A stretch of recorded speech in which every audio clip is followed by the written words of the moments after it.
Hello everyone, তো তোমরা কম বেশি অনেকেই জানো যে আমি এসেছি তারাপীঠে ঘুরতে। তো আজকে এটা তারাপীঠের আমার সেকেন্ড ডে। আর সকালবেলা ঘুম থেকে উঠেই দেখি হোটেলে ঝামেলা চলছে, কারণ হোটেলের মোটর খারাপ হয়ে যাওয়াতে জলের পরিষেবা বন্ধ হয়ে গেছে। তার কারণে তোমার হোটেলে থাকা সমস্ত মানুষ একদম হোটেল মালিকের ওপর ক্ষিপ্ত হয়ে গেছে। ফাইনালি মোটর ঠিক হওয়াতে আমি আর ছদ্দি আর ভাই চান করে রেডি হয়ে চলে গেছি মন্দিরের উদ্দেশ্যে মা তারাকে দেখতে। তো আমরা বেরিয়ে পড়েছি, এখন আমরা গল্প করতে করতে যাচ্ছি। আর লুক অ্যাট দিস ক্রাউড। মন্দিরে যাওয়ার এই রাস্তাটা দেখো, কি ভিড়, একদম পা রাখা যাচ্ছে না, যেদিকে তাকাবে সেদিকেই মানুষের সমাগম, প্রচণ্ড ভিড়। আর মন্দিরে মাতারার মন্দিরে যাওয়ার আগেই আমরা শ্মশান পেয়ে পড়ে গেছিলো, তাই শ্মশানে একটুখানি দর্শন করে যাচ্ছি। আর এই হলো শ্মশান ভৈরব দেবতা।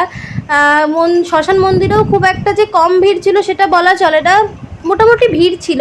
আর যেদিকেই তাকাচ্ছিলাম না কেন সেদিকেই তোমার বিভিন্ন তান্ত্রিক, বিভিন্ন অঘরীরা বসে তোমার হোমযজ্ঞ করছিল, বিভিন্ন রকমের পুজো করছিল, যেটা দেখতে বেশ ভালো লাগছিল। আমি জীবনে কোনোদিন এরকম মানে লাইভ দেখিনি এরকম জিনিস। তো বেশ ইন্টারেস্টিং লাগছিলো। আর এখানে এরকম অনেক কিছু তোমার ছবি টবি এঁকে পুজো গাচ্চা করছিল, যেগুলো দেখতে খুবই ভালো লাগছিলো। আর একটা জায়গায় দেখালাম অবশ্যই তোমাদের তান্ত্রিকে পুজো করছে, সেই জায়গাটা তোমাদের সাথে আমি দেখাচ্ছি ভালোভাবে ক্লোজলি। আর এই মন্দিরটা হলো শ্মশানের মেন মন্দির। আর এখানে ছদ্দি তিলক কেটে নিচ্ছে। আর এই যে দেখো, যেখানে আমি তোমাদেরকে বলছিলাম ক্লোজলি দেখাবো, এই জায়গাটা যেখানে তোমার হোমযজ্ঞ হচ্ছে ভালোভাবে। আর মেন মন্দিরের সামনে ভীষণ বড় লাইন পুজো দেওয়ার জন্য, যার কারণে মেন মন্দিরে ঢুকতে পারলাম না শ্মশানের। তাই জন্য পিছনের দ্বারে এসে আমি আর ছদ্দি একটু প্রণাম করে নিলাম, যাতে একটু পুণ্যি লাভ করতে পারি। এই জায়গায় এসে অনেক রকমের এক্সপিরিয়েন্স হয়েছে এবং মনটা না অনেক শান্তি ফিল করেছি। এই জায়গায় এসে মায়ের দর্শন করে মন প্রাণ পুরো একদম ভরে গেছে। তো মা তারার দর্শন করতে গেলে আমাকে অনেক বড় লাইন পেরিয়ে তারপরে দর্শন করতে হবে, কারণ প্রচুর ভক্তের ভিড় ছিল। আর এই মা তারার মন্দিরেই অনেক ছোট ছোট মন্দির ছিল, যেখানে তোমার হনুমানজির মন্দির ছিল, শিব ঠাকুরের মন্দির ছিল, তো সেইগুলোই দর্শন করে নিয়েছিলাম। মা তারার মন্দিরেও বিভিন্ন রকমের হোমযজ্ঞ চলছিল, বিভিন্ন রকমের পুজো হচ্ছিল। তো এই সব কিছু পেরিয়ে তারপরে আমি ছদ্দি আর বুড্ডা বেরিয়ে গেছি পুরো মন্দিরটা ঘুরতে, কারণ এই যে সুযোগ হয়েছে মা তারা মায়ের কাছে আসার, জানি না আর কবে হবে। তো সেই জন্য আমরা চারিদিকে মন্দিরটা ঘোরার জন্য ব্যস্ত হয়ে পড়েছিলাম। আর আমরা চারিদিকটা ঘুরছিলাম বেশ ভালোভাবে, কোথায় কি আছে না আছে দেখার জন্য। তো এই জায়গাটাতে মায়ের ভোগ রান্না হচ্ছিল খুব সম্ভবত। এই জায়গাটাতে এই যে গ্রিলগুলো আছে, এই যে বসার জায়গাটা আছে, এখানে মনে হয় মানে ভক্তদের বসে খাওয়া, আমি ঠিক বলতে পারবো না। আর এই যাওয়ার পথেই দেখো এখানে দেয়ালে কি সুন্দর করে মানে নিখুঁত কাজ করে বিভিন্ন রকমের ঠাকুরের ছবি খোদাই করা রয়েছে, এবং তার সাথে সাথে কিছু ছোট ছোট লিটিল নোট লেখা রয়েছে, যেগুলো পড়তে খুব ভালো লাগছিলো। আমি কিছুটা পড়ে বুঝতে পারলাম যে এখানে এই মন্দির স্থাপনার কি করে হয়েছে বা কি করে প্রতিষ্ঠিত হয়েছে, সমস্ত কিছু বা গল্প তোমার ছোটোভাবে লেখা রয়েছে, যেগুলো পড়তে বেশ ভালো লাগছিলো। এবং আমি এইগুলো পড়তে পড়তে যাচ্ছিলাম। এইটুখানি ব্লগের মধ্যে আমি তোমাদেরকে ভালোভাবে ধীরে ধীরে তোমাকে পড়িয়ে নিয়ে যেতে পারছি না। তোমরা প্লিজ পজ করে জিনিসগুলো নোটগুলো পড়ো, তোমাদের খুব ভালো লাগবে।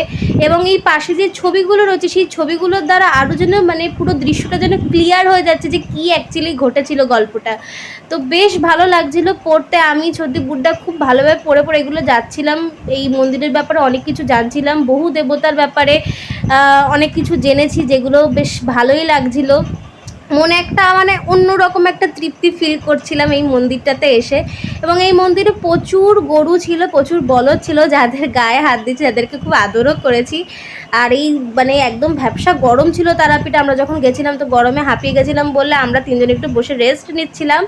তারপরে আমরা এই তিনতলার এই সিঁড়িটা দেখতে পাই, তো এই তিনতলার সিঁড়িটাতে উঠেছিলাম আমি আর বুড্ঢা। আর এখানে আমার দিদি দাঁড়িয়ে বলছিল তোরা তোরা নিচে নামবি, কারণ ও ওই ড্রেসটা পরে উপরে উঠতে পারছিল না, যার কারণে আমাদের নিচে নামতে বলছিল, কিন্তু আমরা তো নামবো না। আমি আর বুড্ডা যথারীতি ওপরে উঠে গেছি, কারণ মন্দিরে এসেছি যখন সবটা দেখে তারপরে বাড়ি যাব। আর এইখানটাতে এসে ওপর থেকে একদম মন্দিরের যে দৃশ্যটা দেখা যাচ্ছে, কি অপরূপ লাগছে, তোমরা জাস্ট একবার দেখো। পুরো মন্দিরটা একদম এক নজরে খুব সুন্দরভাবে দেখা যাচ্ছে। আর এই যে পুকুরটা, পুকুরের নামটা আমি শুনেছিলাম কিন্তু আমার মনে নেই, তোমরা যদি কেউ জেনে থাকো অবশ্যই কমেন্ট করে আমাকে জানিও, আমি পুকুরের নামটা ভুলে গেছি। তারপরে আমরা নিচে নেমে এবারে আমরা বাড়ি যাওয়ার মানে বাড়ি না সরি হোটেলে যাওয়ার উদ্দেশ্যে বেরোবো বলে ঠিক করছিলাম।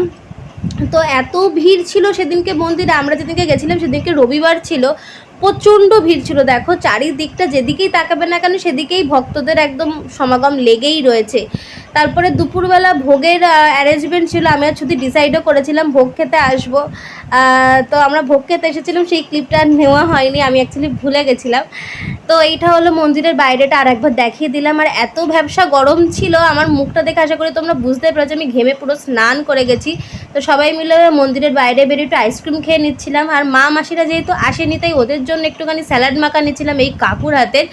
দারুণ খেতে ছিল। তোমরা যদি কোনোদিন কেউ যদি স্যালাড মাখা খেতে চাও, অবশ্যই করে এই কাকুর হাতে স্যালাড মাখা একবার ট্রাই করো, দারুণ খেতে ছিল।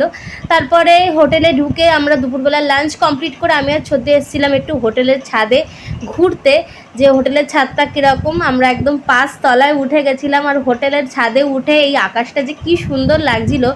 আকাশ সুন্দর লাগলে কি হবে, কিন্তু এত রোদের তাপ, আমি তো বেশিক্ষণ দাঁড়াতেই পারছিলাম না, গা হাত পা জ্বালা ধরছিল। ওই জন্য বেশিক্ষণ না দাঁড়িয়ে আমি নিচে চলে গেছিলাম। নিচে গিয়ে রেডি হয়ে এবার দেখো আমি বেরিয়ে পড়েছি। কোথায় না যাচ্ছি, আমরা সকালবেলা যেখানে গেছিলাম শ্মশান মন্দিরের ওখানে, সেখানে তো মা মাসিরা যায়নি, তো তাদেরকে নিয়েই গেছিলাম শ্মশান মন্দিরের ওখানে। তো সেখানে গিয়ে ভালোভাবে পুজো দিলাম, এবং শ্মশানের পিছনটাতে আমি আর ছুটি যেতে একটু সকালবেলা ভয় পাচ্ছিলাম বলে ওই জন্য আর যাইনি, কারণ অনেক তান্ত্রিক অঘরীরা ছিল, হোমযজ্ঞ করছিল, তো কিরকম একটা অন্যরকম লাগছিল বলে আর যাইনি। ওই জন্য বিকেলবেলা মাদের সাথেই গেছিলাম শ্মশানের পিছন দিকটাতে। এখানে এসে একটু ধূপ টুপ জ্বালিয়ে দিলাম, মন ভরে পুজোটা দিলাম। তারপরে এখন আমরা যাচ্ছি শ্মশান দেখতে। শ্মশানে কোন জায়গায় এসে তোমার তারাপীঠের সমস্ত মৃতদেহ পোড়ানো হয় সেই জায়গাটা দেখতে। চলো তোমাদেরকেও একটু এক ঝলক দেখিয়ে দিই যতটুকু সম্ভব হয়। এই হলো তারাপীঠের শ্মশান। এই যে তোমরা দেখছো, এটা হলো কারেন্টে পোড়ানো হয়, ঠিক আছে। এটা এই জায়গাটাতে কারেন্টে পোড়ানো হয়। আর এই সাইডটাতে এই যে কালো মতো এই জায়গাটা, এইখানটাতে যতদিন কারেন্ট ছিল না ততদিন মৃতদেহগুলোকে পুড়িয়ে তার ছাই দিয়ে এরকমভাবে ঢিপি ঢিপি করে উঁচু করে রাখা হয়েছে। আর এখন তো কারেন্টের ব্যবস্থা হয়ে গেছে, যার কারণে এখন কারেন্টে পোড়ানো হয়, না তো আগে ওই রকম ব্যবস্থা ছিল। তো অল ওভার তারাপীঠে আর কোথায় কোথায় সাইট সিন আছে আমি তেমন একটা জানি না। মোটামুটি আমরা অনেক জায়গায় ঘুরেছি। শ্মশান মন্দিরটা, তারাপীঠের মন্দিরটার, এটা একটা আশ্রম একদম শ্মশানের পাশেই। তো মিনি ব্লগটা কেমন লাগলো অবশ্যই